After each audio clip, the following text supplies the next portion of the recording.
Hello students, welcome to Acadsa. Now we are going to discuss about the properties of carboxylic acid. The first one is the decarboxylation. तो ये क्या होता है? This is a category of chemical reaction जो कि ये जो carbonyl group है उसको हम कार्बन डाइऑक्साइड में कन्वर्ट करके एलिमिनेट कर देते हैं. The first reaction what we can see is the soda lime decarboxylation, which is a famous reaction for the synthesis of alkanes. अब यहाँ पे एनहाइड्रस एल्कली सॉल्ट्स लेते हैं and we take a mixture of soda, sodium hydroxide and calcium oxide, preferably into 3:1 ratio. तो इसको soda lime बोलते हैं, ये क्विक लाइम है. That is the reason why it is called soda lime and thereby it produces alkanes and carbon dioxide release हो रहा है. तो इसीलिए इसको डीकार्बोक्सिलेशन रिएक्शन बोला जाता है. Now this reaction proceeds through carbon anion intermediate. One of the illustration यहाँ पे दिया है, हम sodium salt of benzoic acid लिया गया है and then soda lime and heat and then you will get the carbon dioxide will be completely removed. And one thing, एक carbon कम होता है उसका पेरेंट एसिड से. तो राइट, इन द सेकेंड वाला जो कि डीकार्बोक्सिल रिएक्शन है, जो कोल्ब सिंथेसिस है, this is also we have discussed in alkanes chapter. तो यहाँ पे सॉल्ट्स ऑफ या पोटेशियम या सोडियम सॉल्ट्स ऑफ एल्केन्स को लेके इलेक्ट्रोलिसिस करवाने से आपको एनोड पे एल्केन्स मिलेगा और कैथोड पे hydrogen gas will be liberated. यहाँ पे जो इंटरमीडिएट प्ले करता है वो है radical. Now I have taken an example over here. This is the oxalate, sodium oxalate लिया, इलेक्ट्रोलिसिस किया तो आपको एल्कीन. इस केस में हम लोग डाइकार्बोक्सिलिक एसिड लिए. अगर डाइकार्बोक्सिलिक एसिड लेते हैं then the result will be alkenes. Now we will see the another illustration. यहाँ पे फ्यूमेरेट लिया गया है जो कि ट्रांस आइसोमर है और मैलिएट लिए हैं, मैलिएट एसिड है जो कि सिस आइसोमर है. अब दोनों का अगर इलेक्ट्रोलिसिस करवाते हैं, Kolb electrolysis, you will get alkynes. Right? Now we will move on to the third kind of decarboxylation reaction that is called as distillation of calcium salts. अगर कैल्शियम सॉल्ट्स को अगर डिस्टिलेशन करते हैं then you will give, मतलब simply heat करते हैं at a particular temperature, you will get ketones. Now इसका trick क्या है? I have taken an illustration over here. ये हम लोग दो मॉलिक्यूल्स ऑफ कैल्शियम सॉल्ट्स लिए एंड देन हीट किए तो आपको कीटोन मिला. Right? How to check this? अब ये वाला में से आपको ये पार्ट जो है इसको एलिमिनेट करना है. ये जब एलिमिनेट हो जाएगा then you will get the ketone. The remaining part will give as a ketone. Now the second example, I have taken a calcium formate और उसको ड्राई डिस्टिलेशन कर रहे हैं हम. तब आपको एल्डिहाइड मिलेगा. कैसे? तो ये वाला से ये रिमूव हो जाएगा, it will be removed and you will get the aldehyde. तो इससे आपको पता चलता है कि क्या प्रोडक्ट आने वाला है. Now I have taken here a mixture of salts, calcium salt. एक तो फॉर्मेट है और एक है कार्बोक्सिलिक एसिड, हायर जो भी चेन है. तो यहाँ पे जो आपको मिलेगा, let us say if I eliminate this, ये जो है ये पूरा का पूरा कैल्शियम कार्बोनेट में एलिमिनेट हो जाएगा. जो बच गया है यहाँ पे that will be aldehydic form. So now if I take, this is a specific case in this dry distillation, is that if we take dicarboxylic, like calcium succinate लेते हैं, डाइकार्बोक्सिलिक सॉल्ट्स लेते हैं, ये तो मोनोकार्बोक्सिलिक एसिड का लेके हम लोग ट्राई किए. अब ये वाला जो है dicarboxylic acid, if we dry distillation करते हैं then you will get cyclic ketones. Very important point to be noted. Cyclic ketone only when we take dicarboxylic acids. Dicarboxylic acid का सॉल्ट्स लेते हैं तब ये चीज देखा जाता है.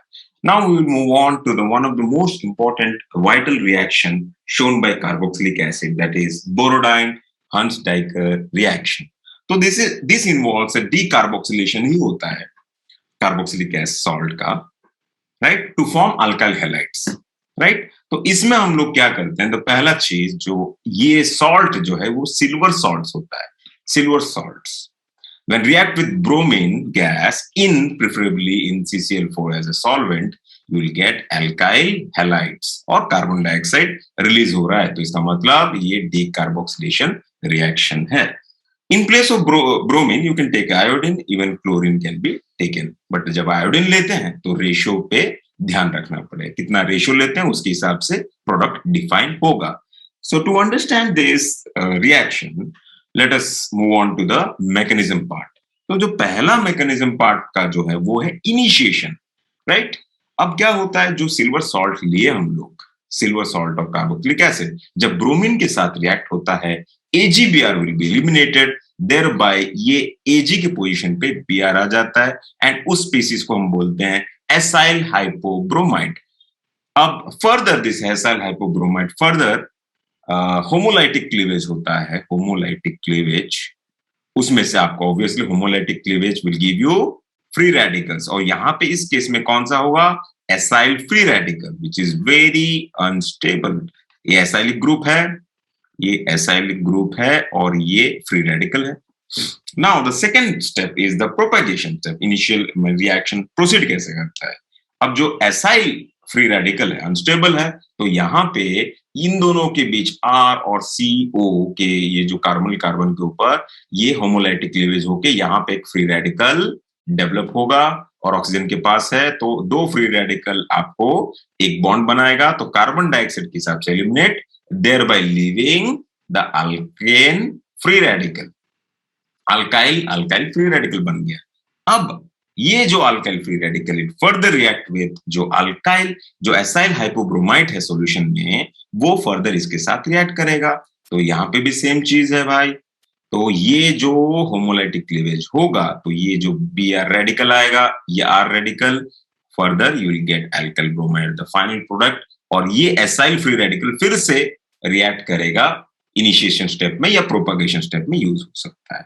Now some of the key points what we have to note during this हंस बोरोडाइनस्टिक रिएक्शन इज, ये जो अगर अल्काइल ग्रुप लिया गया है तो कोई भी रीअरेंजमेंट नहीं होता है, एंड इस पर्टिकुलर रिएक्शन में as it is a free radical thing, तो साइड प्रोडक्ट लाइक RR या हायर अल्केन्स बनने का चांसेस होता है।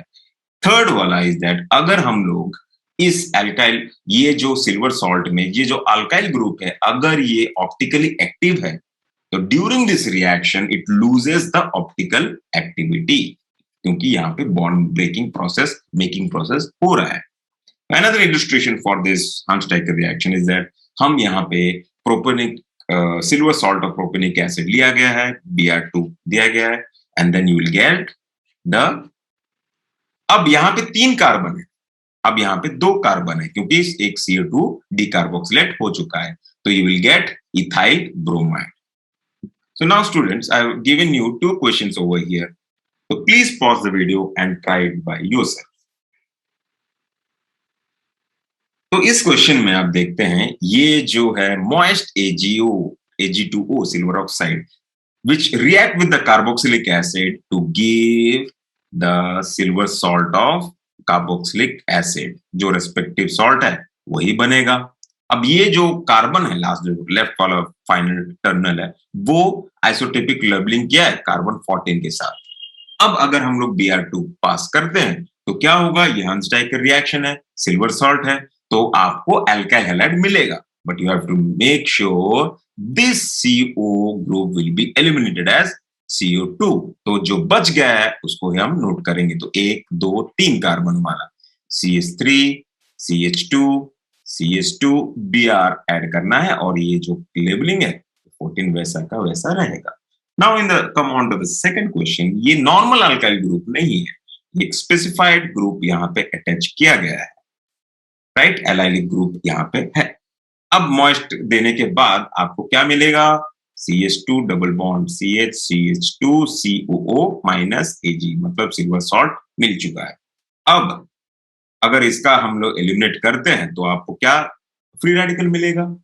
फ्री रेडिकल मिलने के बाद this is the case, free radical बन गया। अब ये जो फ्री रेडिकल है रेजोनेंस हो सकता है, रेजोनेंस स्टेबलाइज हो सकता है यहाँ पे, तो कैसे, एक तो ये स्ट्रक्चर बन गया, दूसरा स्ट्रक्चर क्या हो सकता है, ये वाला यहाँ पे ये मूव करेगा और यहाँ पे फ्री रेडिकल बनेगा, और यहाँ पे ये जो कार्बन है ये C14 है, So what we can expect is CH2, CH2 double bond, CH2 free radical इधर बनेगा और ये C14 लेबलिंग है।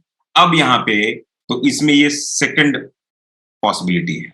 अब ब्रोमीनो को आप ऐड करेंगे तो एक प्रोडक्ट जो है ये बनेगा, ये 14 है, और दूसरा वाला जो है CH2 ये Br यहाँ पे अटैच्ड है and this is C, right? Two products possible.